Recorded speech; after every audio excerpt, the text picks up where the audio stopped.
സിറാജ് ലൈവിലേക്ക് സ്വാഗതം. കാന്തപുരം ഉസ്താദ് നയിക്കുന്ന കേരള യാത്ര അതിൻ്റെ 5-ാം ദിനം വയനാട് ജില്ലയിലൂടെ പര്യടനം നടത്തിക്കൊണ്ടിരിക്കുകയാണ്. വയനാട് ജില്ലയിലെ സ്വീകരണ പരിപാടി ഉദ്ഘാടനം ചെയ്ത് സംസാരിച്ചത് മന്ത്രി OR കേളുവാണ്. സാറിപ്പോൾ നമ്മളോടൊപ്പം ചേരുകയാണ്. സാറേ, ഇപ്പം കാന്തപുരം ഉസ്താദ് മുന്നോട്ട് വെച്ചിരിക്കുന്ന വലിയ ഒരു സന്ദേശമുണ്ട്. അത് മനുഷ്യർക്കൊപ്പം എന്നതാണ് ആ സന്ദേശം. എങ്ങനെയാണ് ആ സന്ദേശത്തെ സാർ കാണുന്നത്? അപ്പോൾ ഇത് കാന്തപുരം AP അബൂബക്കർ മുസ്ലിയാർ എന്ന് പറയുന്നത് കേരളത്തിലെ വലിയ ഒരു മതപണ്ഡിതനും കേരളത്തിലെ പൊതുസമൂഹം എക്കാലത്തും അംഗീകരിക്കപ്പെട്ടിട്ടുള്ള ഒരു മഹത് വ്യക്തിയാണ്. ആ ഒരു മഹത് വ്യക്തി ഈ കേരള യാത്ര എന്ന ഒരു 1-ാം തീയതി തൊട്ട് 16-ാം തീയതി വരെ നടത്തുന്ന യാത്രേൻ്റെ ഒരു മുദ്രാവാക്യം എന്ന് പറയുന്നത് മനുഷ്യർക്കൊപ്പം എന്നുള്ള ഒരു വലിയ ഒരു മുദ്രാവാക്യമാണ്. അതിൽ ഒരുപാട് അർത്ഥങ്ങളുണ്ട്. വിശാലമായിട്ടുള്ള ഒരു അർത്ഥമാണ് അതിലുള്ളത്. എല്ലാ കാര്യങ്ങളും നമുക്ക് പറയാൻ കഴിയില്ല. എങ്കിലും ഇന്ന് മനുഷ്യത്വപരമായി മനുഷ്യരിലുണ്ടാകുന്ന മൂല്യച്യുതികൾ, അതോടൊപ്പം തന്നെ നമ്മുടെ രാഷ്ട്രീയ മേഖല, സാമൂഹിക മേഖല, സാംസ്കാരിക മേഖല, മതപരമായ മേഖല, വിശ്വാസപരമായിട്ടുള്ള മേഖല, എല്ലാ മേഖലകളിലും ഇന്ന് വലിയ രീതിയിലുള്ള മൂല്യച്യുതികളാണ് ഈ കാലഘട്ടത്തിൽ സംഭവിച്ചുകൊണ്ടിരിക്കുന്നത്. അതിൻ്റെ ഭാഗമായിട്ട് നമ്മുടെ സമൂഹത്തിൽ പലതരത്തിലുള്ള പ്രത്യാഘാതങ്ങൾ ചെറുതും വലുതുമായിട്ട് ഉണ്ടാവുന്നുണ്ട്. അപ്പോൾ അത്തരം കാര്യങ്ങളൊക്കെ തിരിച്ചറിയുന്നതിനും സമൂഹത്തിൽ സ്നേഹവും സാഹോദര്യവും ഐക്യവും ക്ഷമയും ഒക്കെ തിരിച്ചെടുക്കുന്നതിനും ഉതകുന്ന ഒരു യാത്രയായിരിക്കും ഈ കേരള യാത്ര, നാം മനുഷ്യർക്കൊപ്പം എന്നുള്ള ഒരു സന്ദേശം എന്ന് പറയുന്നത്. ഞാൻ അങ്ങനെയാണ് പെട്ടെന്ന് ഇതിനെ മനസ്സിലാക്കിയെടുക്കുന്നത്.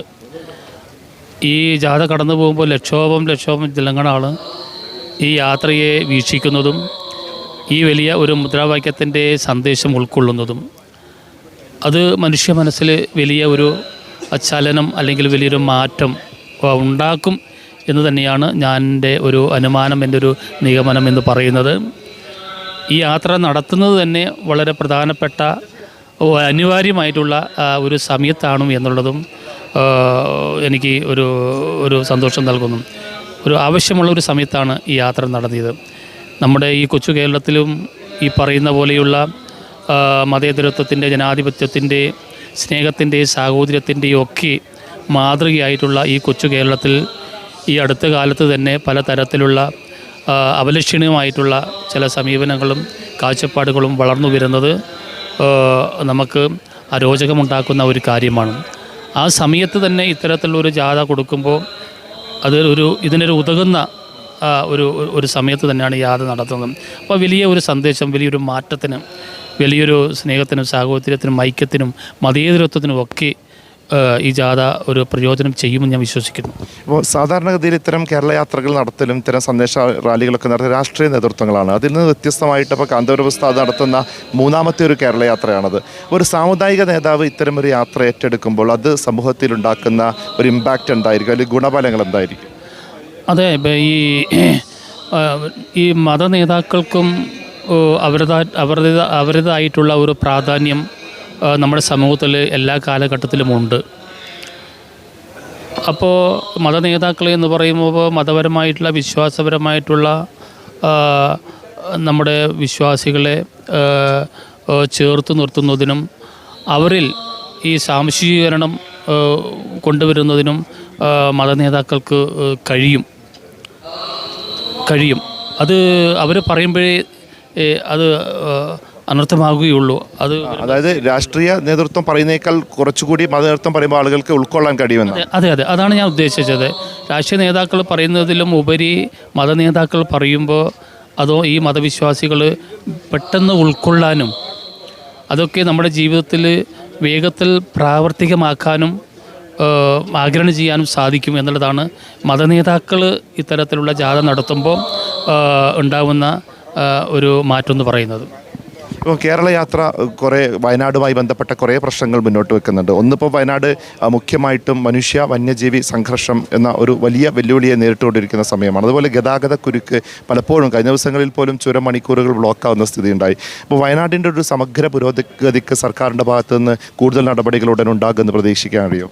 അതെ, നമുക്കിപ്പോൾ ഇപ്പം ഒരു സംസ്ഥാനത്ത് ജനാധിപത്യ രീതിയിൽ രാഷ്ട്രീയ പാർട്ടിയാണ് സംസ്ഥാനത്തിന് ഭരണ നേതൃത്വം കൊടുക്കുന്നത് എങ്കിലും ഭരിക്കുന്നവർക്ക് ആവശ്യമായിട്ടുള്ള കാലഘട്ടത്തിന് അനുസരിച്ചുള്ള നിർദ്ദേശങ്ങളും ഉപദേശങ്ങളും കൊടുക്കുന്നതിന് മതനേതാക്കൾക്കും തെറ്റൊന്നുമില്ല, അവർക്ക് കൊടുക്കാം.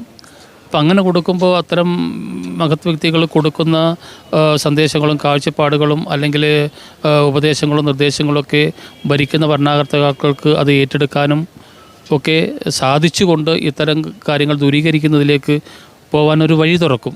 പ്രധാനമായിട്ടും ഇപ്പോൾ ഈ കഴിഞ്ഞ കോവിഡിൻ്റെ കാലത്ത് ഇപ്പോൾ മാനന്തവാടി മെഡിക്കൽ കോളേജിൽ തന്നെ ഇപ്പോൾ ഓക്സിജൻ സംവിധാനം ഈ സംഘടനയാണ് നമുക്ക് ലഭ്യമാക്കിയിട്ടുള്ളത്. അപ്പോൾ അത് ശ്വാസം കിട്ടാതെയാണല്ലോ ആ സമയത്ത് ആൾക്കാർ മരിച്ചത്.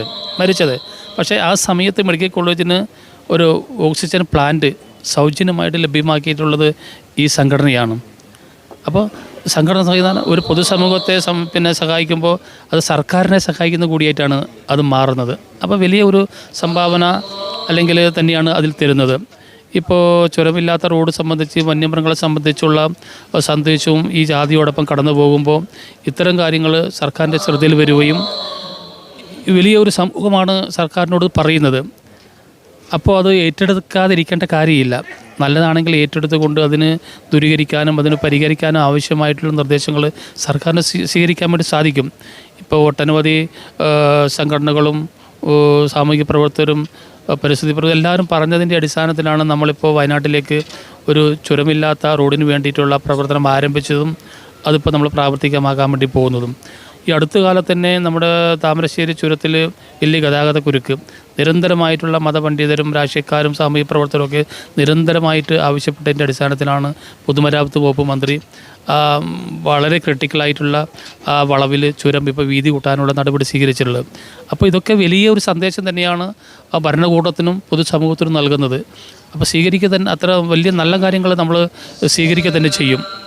അതായത് ഇപ്പം മതസാമൂഹിക സംഘടനകളും ഇത്തരത്തിൽ സർക്കാരിനെ സഹായിക്കുമ്പോൾ സർക്കാരും മതസാമൂഹിക സംഘടനകളും ചേർന്നുകൊണ്ടുള്ള ഒരു വികസന പ്രവർത്തനങ്ങൾ മുന്നോട്ട് പോകുമ്പോൾ അതായിരിക്കും കൂടുതൽ ഗുണഫലം ചെയ്യുക എന്നാണോ സാർ? അതെ, ജനാധിപത്യ രാജ്യമാകുമ്പോൾ നമുക്ക് എല്ലാവരുടെ വാക്കുകളും വിലപ്പെട്ട വാക്കുകളും നമുക്ക് വലുത് തന്നെയാണ്. എല്ലാവരുടെ വാക്കുകളും വിലപ്പെട്ട തന്നെയാണ്. അപ്പോൾ നല്ലത് നമ്മൾ ആരുതോലും നമ്മൾ സ്വീകരിക്കണം. ഒരൊറ്റ കാര്യം കൂടി, ഇപ്പം ഗോത്രവർഗ്ഗങ്ങൾ ഒരുപാട് അധിവസിക്കുന്ന മേഖലയാണ് വയനാട്. അവരുടെ ഒരു പുരോഗതിക്കായിട്ട് എന്തൊക്കെ കാര്യങ്ങളായിരിക്കും സർക്കാർ മുന്നോട്ട് വെക്കുന്നത്? ഇപ്പം നമ്മളിപ്പോൾ വയനാട് ജില്ലയിൽ ഏറ്റവും കൂടുതൽ പട്ടികവർഗ്ഗക്കാരുള്ള ഒരു ജില്ല തന്നെയാണ്. അതിൽ അവർ ഒരുപാട് പ്രതിസന്ധികൾ നേരിടുന്നു എന്നുള്ളത് ഒരു യാഥാർത്ഥ്യമാണ്. അതിൽ അവർ ഒന്നാമത്തെ കാര്യമായിട്ട് പറയുന്നത് ഈ ഭൂപ്രശ്നം തന്നെയാണ്. അപ്പോൾ ഭൂപ്രശ്നവുമായി ബന്ധപ്പെട്ടുകൊണ്ട് നിങ്ങൾക്കറിയാമല്ലോ, ഞാനിപ്പോൾ ഒരു മന്ത്രിയാണ്. അവസാന കാലഘട്ടത്തിലാണ് മന്ത്രിയുടെ ചുമതല ഏറ്റെടുത്തിട്ടുള്ളത്. അപ്പോൾ ഭൂപ്രശ്നം പരിഹരിക്കുന്നതിന് വേണ്ടിയിട്ടുള്ള ഒരു വലിയ ഒരു ഇടപെടലാണ് ഇപ്പോൾ നടത്തിക്കൊണ്ടിരിക്കുന്നത്. പക്ഷേ അതെടുക്കുമ്പോൾ തന്നെ ഇതിനു മുമ്പ് നമ്മൾ ആയിരക്കണക്കിന് ഏക്കർ ഭൂമി നമ്മൾ ഈ വിഭാഗത്തിന് കൊടുത്തു. പക്ഷേ അവരൊന്നും അത് ഉപയോഗപ്പെടുത്തുന്നില്ല എന്നുള്ളത് ഒരു പ്രതിസന്ധിയായിട്ട് ഇപ്പോൾ നമ്മുടെ മുമ്പിൽ ഇങ്ങനെ നിൽക്കുകയാണ്. ഇപ്പോൾ അതിൽ പറയുമ്പോൾ ആറളപ്പാമ്പിൽ നമ്മൾ 1500 ഏക്കർ ഭൂമി കൊടുത്തു. ഇവിടെ പേരാമ്പ്ര നമ്മൾ 300 ഏക്കറോളം ഭൂമി കൊടുത്തു. വയനാട്ടിൽ തന്നെ 100 കണക്കിന് ഏക്കർ ഭൂമി നമ്മൾ കൊടുത്തു. പക്ഷേ എന്തുകൊണ്ടോന്നറിയില്ല, നമ്മുടെ ഇത്തരം ഗുണഭോക്താക്കൾ ആ ഭൂമി ഉപയോഗപ്പെടുത്തുന്നില്ല. എന്ന് പറഞ്ഞാൽ ആ ഭൂമി അന്യാധീനപ്പെട്ട് കിടക്കുന്ന പോലെ ഫ്രീ ആയി കിടക്കുകയാണ്. അപ്പം ഞാൻ മന്ത്രിയായി ചുമതലപ്പെട്ടതിന് ശേഷം ഇത്തരങ്ങളൊക്കെ പരിശോധിച്ചു, ഇതിൻ്റെ ഗുണഭോക്താക്കളെ കണ്ടു, സംസാരിച്ചു. അപ്പോൾ നമുക്കിതിൽ മനസ്സിലാക്കാൻ വേണ്ടി കഴിഞ്ഞിട്ടുള്ള കാര്യം എന്ന് പറഞ്ഞു കഴിഞ്ഞാൽ, ഇവർക്ക് സ്വന്തം ഈ ഊര് അല്ലെങ്കിൽ ഉന്നതി അത് വിട്ടിട്ട് ദൂര സ്ഥലത്തേക്ക് പോകാനുള്ള ഒരു താല്പര്യമില്ലാത്ത ഒരു മാനസികാവസ്ഥയിലാണ് അവർ നിൽക്കുന്നത്. അപ്പോൾ അത് ഇന്നത്തെ കാലഘട്ടത്തിൽ ഒരു പ്രതിസന്ധി തന്നെയാണ്. അപ്പോൾ ഈ കാലം മാറുന്നതിനനുസരിച്ച് അവരുടെ കാഴ്ചപ്പാടിലും അഭിരുചിയിലും ഒക്കെ മാറ്റം കൊണ്ടുവരുന്നെങ്കിൽ കൂടി മാത്രമേ നാം ആശിക്കുന്ന രീതിയിൽ നമുക്ക് ഇവരെ മാറ്റിയെടുക്കാൻ വേണ്ടി സാധിക്കും എന്നുള്ളതാണ് വലിയൊരു പ്രതിസന്ധിയായിട്ട് ഈ അവസാനം ഞാൻ മനസ്സിലാക്കി എടുത്തിട്ടുള്ളത്. അപ്പോൾ അത്തരം കാര്യങ്ങളിലേക്ക് കൂടി നമ്മൾ ഇടപെടുന്നു എന്നുള്ളത് ഒരു വസ്തുതയാണ്. വയനാടിൻ്റെ പുരോഗതിയിൽ സജീവമായി ഇടപെടാൻ സാറിന് സാധിക്കട്ടെ എന്ന് ആശംസിക്കുന്നു. എല്ലാവിധ ഭാവുകങ്ങളും. ഓക്കെ.